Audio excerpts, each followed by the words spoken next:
Hi guys, how are you? Welcome to my video. My name is Joanna Leal, and if you are already subscribed, thank you, you're awesome. If you're not, what are you waiting for? Click that subscribe button and click that bell button to know when I upload every time. In this video, I will be drawing a soap bubble with coloring pencils and a white pen. Here is a picture of what it looks like when we're done. If you'd like to do something like this, keep on watching. I got this black paper pad at the Works, if I'm not mistaken, for quite cheap, I think around £2 or £3. Yeah, you can get black paper like this anywhere that sells art supplies nowadays, but if you're struggling, I'm gonna leave a link in the description where you can buy it online. I will also be using luminance color pencils, which are great because they blend like a dream, and also they're vegan, so they contain no animal products and they are not tested on cute little furry animals or any kind of animal. I used to use Prismacolor pencils, but they're not vegan, and also luminance are a little bit superior. So by the time that my Prismacolors were running out, I decided to invest and buy the luminance this time around. And I do advise it if you have a little bit of extra money and you want to invest, this is a great brand.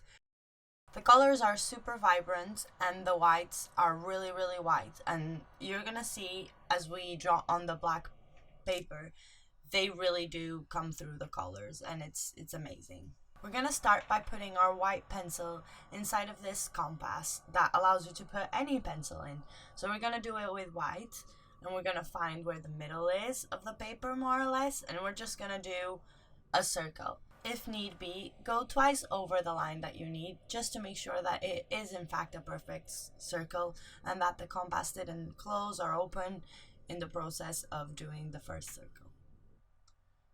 You will notice that I'm using a reference picture off screen. That's my phone that's there, and I am looking at a real picture of a soap bubble just so I can copy something from real life instead of my imagination. You can use whatever picture you like for this. I picked one that had some nice trees in the reflection. So that's what I'm doing now. I'm doing a soft outline of where the dark trees and like shrubs and all that stuff is appearing on the soap bubble, giving it an atmospheric feeling of reflection. So it is reflecting the landscape around whoever took the picture, and I think that's what makes it such a good picture. So we're going to try and put that in our drawing.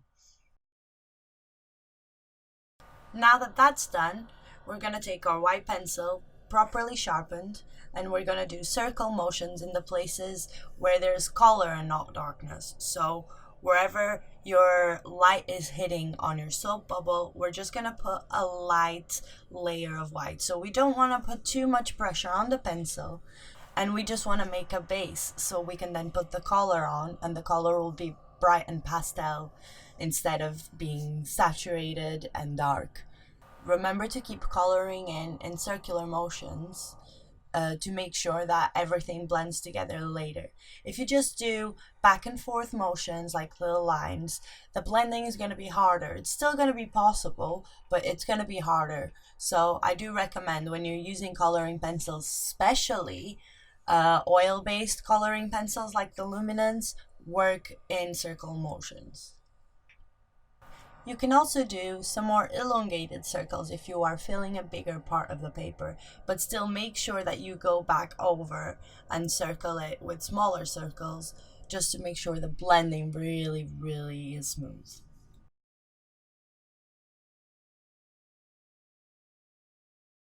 Now that we've created the first layer of white, we're going to create the second layer of color. There's still more layers to come, so do not apply full pressure at this stage yet. Go lightly with your hand in circle motions yet again, and just build up the color on top of the whites. I'm going to be using a greenish blue, a bright pink, a cold yellow, a bright green, and I'm just going to blend all of that together. So from the mix between the blue and the pink, we're going to get a little bit of a purple hue. From the mix between the pink and the yellow, we're going to get a little bit of an orange hue. And from the mix between blue and green, we're going to get this greenish blue color like turquoise or teal. When you are building up the color, make sure that you maintain this round shape of the bubble by arching the colors onto each other. Kind of like a rainbow, but a rainbow that goes all the way.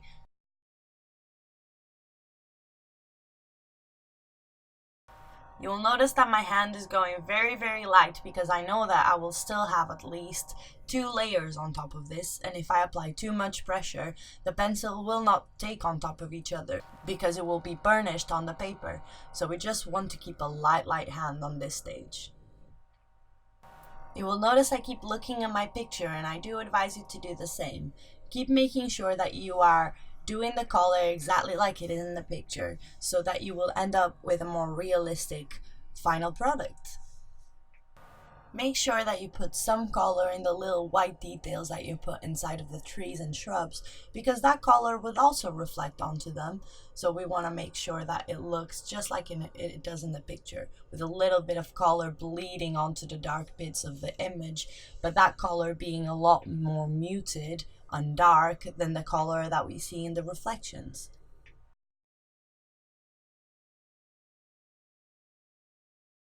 For this stage, you don't really need the circle motions that much, and you can actually create the illusion of it being more spherical by drawing in these lines that go with the shape and the movement of the object you're drawing, in this case, a soap bubble.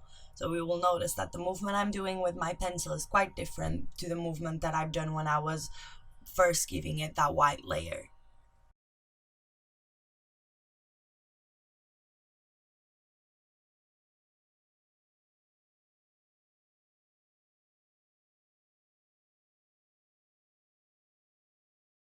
So we're going to go on the edges of where we have the black reflections of the shrubs and trees and just blend in the edges of it, just very lightly. And sometimes we can add a little bit of a pop of color inside, but we want to keep that black there because we are going in with the black in a bit. I'm deepening the shades here and going with pencils that are a little bit brighter than the original shade because I want this to be a vibrant image, not a pastel image. So the color mixing part is very important.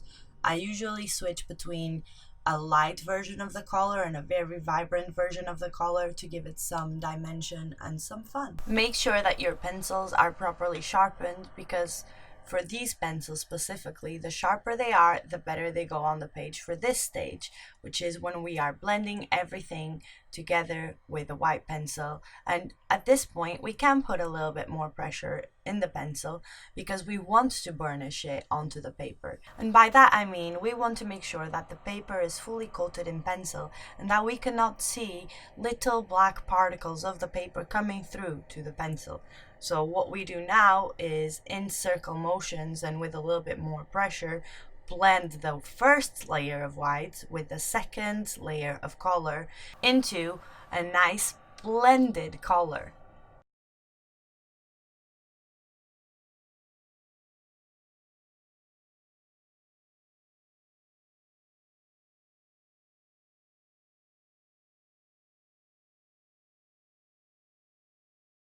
Now going in with the black again just to deepen those reflexes and to bring them up or down a little bit because with the blending process I did lose a little bit of detail. So now we're just putting that back in with the black, following our reference picture and making sure we don't forget about any of the cute important details that we liked about the picture in the first place.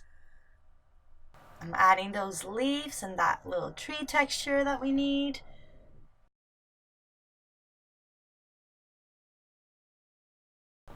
And now with the dark side of my smudge stick, I'm just gonna smudge all that black to make sure that it doesn't look harsh and that we can see exactly like the drawing lines that we just did. We want it to blend with the picture and look natural in it.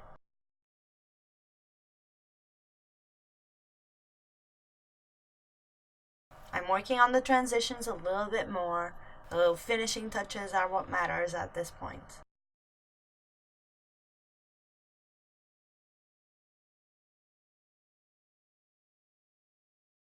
And now I'm going to use the white Posca pen to add the very bright and white highlights to the drawing. I'm going to outline the whole piece in white just to make the soap bubble really pop off the page and really contrast with the black background.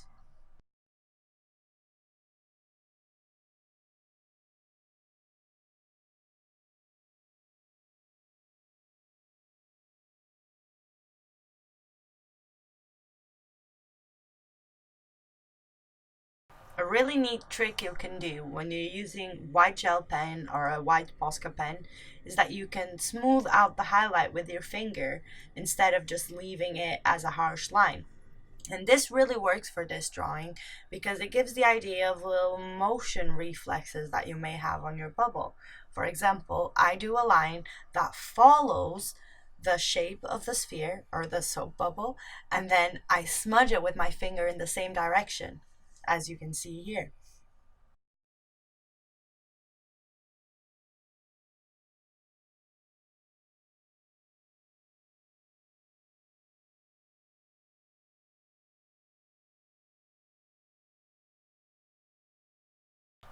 You can also put little white dots down and then dab them with your finger to soften them, but also because the paint on your finger will still be fresh, you will kind of stamp the white next to the original dots. That's a really fun trick to do. I use that here for the little tree texture that I wanted to create.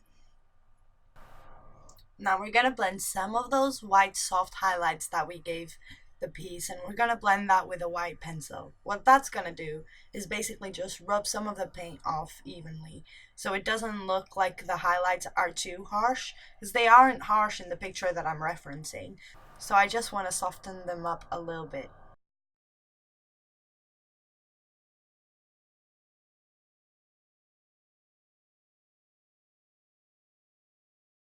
Sign your piece, and that's it, guys. You've done it. Thank you so much for watching this video. I hope you enjoyed this little tutorial. I just got started on tutorials, so I don't really know if they're very useful for you or if they could be more useful. Just let me know in the comments what you thought, what you think I can improve, and what bits were your favorite parts, and that will help me keep making content for you and making it interesting, I guess. If you draw this, please send it to me on my Instagram at joannaleal.art, and I will be very pleased to see them. Thank you so much for watching. I hope I see you next time. Bye! You'll always be my nice guy.